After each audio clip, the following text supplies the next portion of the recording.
उसकी orbital movement, उसकी speed, उसके एक न्यू मूड ऑफ मरकरी को अपीयर करेगी। जब किसी का बंदे का माइंड ही परफेक्ट हो तो क्या जिंदगी का मटेरियल एडवांटेज और क्या नॉन मटेरियल, सभी में तरक्की एक्सपेक्टेड है।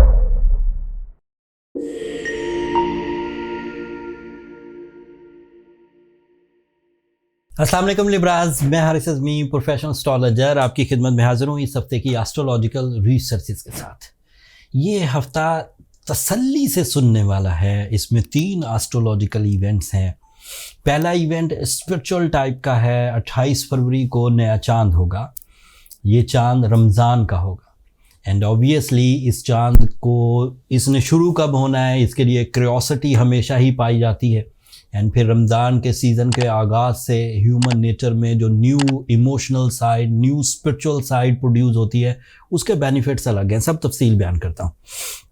एस्ट्रोलॉजिकल कैलकुलेशंस के मुताबिक 28 फरवरी को तकरीबन 80 ममालिक ऐसे हैं जहाँ चांद नज़र आ जाएगा। वहाँ चांद की उम्र और चांद का एंगल ऐसा होगा कि उस पर सूरज की रोशनी ज़्यादा पड़ेगी और वो चमक कर नज़र आ जाएगा।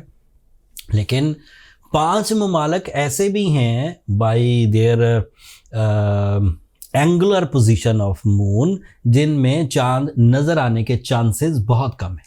उनमें से पाकिस्तान भी एक है लिब्राज। पाकिस्तान में चांद की उम्र India and Indonesia, Brunei and मिस्र, ये 5 ममालिक हैं जहाँ चांद की उम्र सिर्फ 12 घंटे होगी। एंड 12 घंटे वाला चांद इतनी एक बारीक लेयर होती है कि उसे देखना मुश्किल होता है। 19 घंटे का चांद हो तो नज़र आ जाता है। So by astrological calculation this is my prediction कि पाकिस्तान में चांद 1 मार्च को नज़र आएगा और रोज़ा 2 मार्च को होगा। जबकि दुनिया के दीगर ममालिक में चांद 28 फरवरी को नज़र आ जाएगा एंड रोज़ा 1 मार्च को ही हो जाएगा। सो ये एक पेशगोई थी। चांद 1 मार्च को नज़र आए या 28 मार्च को, इन एडवांस मेरी तरफ से एंड एस्ट्रोजेम्स की पूरी टीम की तरफ से आपको दिल की गहराइयों से रमज़ान मुबारक हो। उसके बेनिफिट्स, उसकी बरकतें, खैर समेटने के लिए आप अपनी कमर कस लीजिए एंड अपनी दुआओं में हमें भी याद रखिए। उसके जो एस्ट्रोलॉजिकल बेनिफिट्स हैं वो अपनी जगह, that create some emotional booster, that create some physical strength, that create some ये तो आपके 10th एंगल का रिप्रेजेंटेटिव भी है ना। चांद आपके 10th एंगल का रिप्रेजेंटेटिव है। सो लिब्राज, जब भी कभी चांद अच्छा हो, ब्लेस्ड हो, फ्रेंडली हो, पॉजिटिव हो, तो आपके सोर्स ऑफ इनकम के बढ़ने के चांसेस, आसान होने के चांसेस, दोहरा या कई तरह के सोर्स ऑफ इनकम प्रोड्यूस होने के चांसेस भी होते हैं। This is astrological predictions. Allah Taala ने कुछ वादे किए हैं रमज़ान में मुसलमानों के साथ। रमज़ान की बरकतें, रमज़ान की खैर, जहन्नम से खुलासी और दीगर जितनी भी उलमाए कराम इसकी तफसील बयान करते हैं वो सब आपको पता है। So Ramzan is started from 1 March in Pakistan and otherwise दीगर इलाकों में 28 को ही शुरू हो जाएगा। पहली तरावी 28 फरवरी को ही शुरू हो जाएगी। दूसरा इवेंट सुनिए, अहमियत वाला इवेंट है बट है थोड़ा कमज़ोर। आपका रूलिंग प्लैनेट वीनस तकरीबन 43 डेज के लिए रेट्रोग्रेड हो जाएगा 2 मार्च को। ये 13 अप्रैल तक रेट्रोग्रेड रहेगा। अब रूल्स के मुताबिक तो ये एक नेगेटिव इवेंट है। रूल्स के मुताबिक तो ये इमोशनल सिकनेस लाएगा। रूल्स के मुताबिक ये आपको ओवर थिंकिंग में लेकर जाएगा। रूल्स के मुताबिक ये आपको थोड़ा सा ग्लूमी कर देगा। लेकिन आप इस बात को थोड़ा गौर करिए, जब कोई प्लैनेट किसी वजह से ट्रबल में हो, टर्मोइल में हो, किसी इशू में हो, रेट्रोग्रेड हो, नेगेटिव पोजीशन पर हो, कम्बस्ट हो, कुछ भी हो, हम स्पिरिचुअल रेमेडीज़ करके ही तो उसे ठीक करते हैं। समटाइम सूर्य शम्स पढ़ते हैं, समटाइम कुछ और। तो इस वक्त तो रेट्रोग्रेशन ऑफ वीनस शुरू ही रमज़ान में हो रही है, जिसकी वजह से आप जो भी परफॉर्मेंस दिन भर करेंगे, रोज़ा रखेंगे, नमाज़ें पढ़ेंगे, तिलावत कुरान मजीद करेंगे, तो ये उस रेट्रोग्रेशन को रिपेयर करता रहेगा। सो वरी ना करिए कि आपका ये रूलिंग प्लैनेट है और रेट्रोग्रेड होकर कोई बड़ी ट्रबल आ जाएगी, कोई डिज़ास्टर आ जाएगा। In my opinion, as a Muslim, as a professional astrologer, there is no issue at all. Readable नहीं होगा। अलबत्ता जो कोई कमज़ोर से लिब्राज हैं, किसी बड़ी इशू में हैं, कर्ज़ों में जकड़े हुए हैं, रिलेशनशिप सेपरेशंस की तरफ जा रहे हैं, या फिर कैदोबंद की ज़िंदगी गुजार रहे हैं, उन लोगों को थोड़ा बहरहाल रेमेडीज़ की तरफ जाना चाहिए ताकि वो इन 30 दिनों को, रमज़ान के इन 30 दिनों को अच्छे तरीके से कैच करते हुए रेट्रोग्रेशन ऑफ वीनस से बच सके। उसकी रेमेडी भी मैं एंड पर दे दूंगा। तीसरा इवेंट सुनिए, 3 फरवरी को मरकरी आपके 7th एंगल पर अपीयर होगा। उसकी ऑर्बिटल मूवमेंट, उसकी स्पीड, उसके एक न्यू मूड ऑफ मरकरी को अपीयर करेगी, and that is so beneficiary for the Libra people. Mercury 3-4 general and basic advantages देता है, वो मिलेंगे ही मिलेंगे, साथ में कुछ स्पेशल एडवांटेजेस भी। The first advantage, you are more communicative.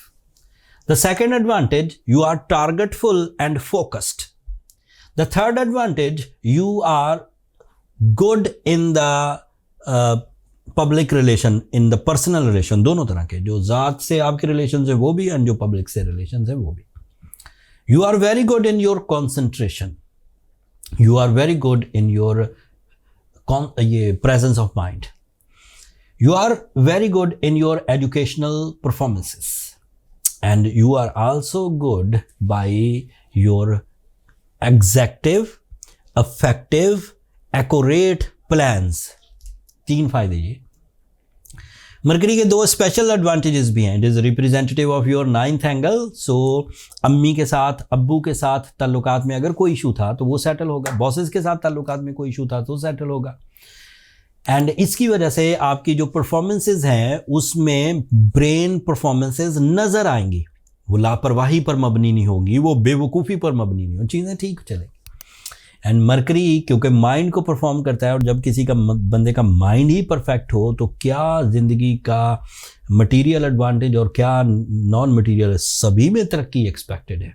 अगर आप अपनी ज़ातियात पर काम करना चाहें, मामलात पर काम करना चाहें, रिलेशंस पर काम करना चाहें, एजुकेशन पर काम करना चाहें, ट्रैवलिंग पर काम करना चाहें, कैरियर पर काम करना चाहें, फैमिली यूनिटी पर काम करना चाहें, because of presence of mind आप इन सब चीज़ों के लिए एलिजिबल हैं। और इससे भी ज़्यादा, if you are a higher educational candidate, कोई बड़ा एग्ज़ाम प्रिपेयर कर रहे हैं तो भी कामयाब रहेंगे। इन 3 इवेंट्स के बाद Ramzan season, new moon, Venus retrogression, that is your ruling planet, mercury that is your brainy performances, इनके बाद आप मसरूफ़ होने वाले हैं। अपने प्लान्स को रिफ्रेश कर लीजिए। अब आप ज़्यादा टाइम अफेक्टिवली अपनी स्किल्स को देंगे to convert your efforts into the rewards. कोई कमी रह जाए तो सूरह शम्स पढ़िए 5 times in a day, अपनी दीगर इबादत के साथ मिला के। रमज़ान तो सीज़न ऑफ इबादत है, ज़रूर मिलाइए। And being a Libra, ruby, opal, blue topaz, yellow sapphires, ये ऐसे स्टोन्स हैं जो आपके लिए काफ़ी मुफीद साबित होंगे to create the catalyst ability, कि अगर चीज़ें स्लो आ रही हैं तो वो ज़रा स्पीड अप होकर आए। बहुत अच्छे रूबीज़ अफ्रीकन, बहुत अच्छे रूबीज़ अफ़गानी, बहुत अच्छे रूबीज़ बर्मीज़ हमने अपने स्टोर पर लिस्ट कर दी हैं। रमज़ान की खुशी में हमने उस पर 30% डिस्काउंट भी ऑफ़र कर दिया। This is a big discount Libras, अमूमी तौर पर इतना डिस्काउंट ऑफ़र किया नहीं जाता स्टोन्स पर, it is a precious thing. So हमने 30% डिस्काउंट ऑफ़र किया है। जिन लोगों को भी अपनी हीलिंग पॉइंट ऑफ व्यू से स्टोन्स दरकार हों वो हमारे स्टोर पर 30% डिस्काउंट से बाय कर सकते हैं। That's all. अगर ये नॉलेज, अगर ये एस्ट्रोलॉजिकल इवेंट्स, अगर ये जो अल्लाह ताला की नेमतें हैं निज़ाम शमसी में, इनको डिफ़ाइन करना आपके लिए किसी भी तरह से मुफीद साबित हुआ हो तो अपनी दुआओं में मुझे और मेरी टीम को ज़रूर याद रखिए। चैनल को सब्सक्राइब करना मत भूलिएगा लिब्राज। आप लोगों की सब्सक्रिप्शन एक ऐसा अमल है जो हमारे लिए हौसला अफजाई की वजह बनता है। अगले हफ्ते मज़ीद एस्ट्रोलॉजिकल कैलकुलेशंस के साथ आपकी खिदमत में हाज़िर होऊंगा। तब तक के लिए अल्लाह ने के बाद।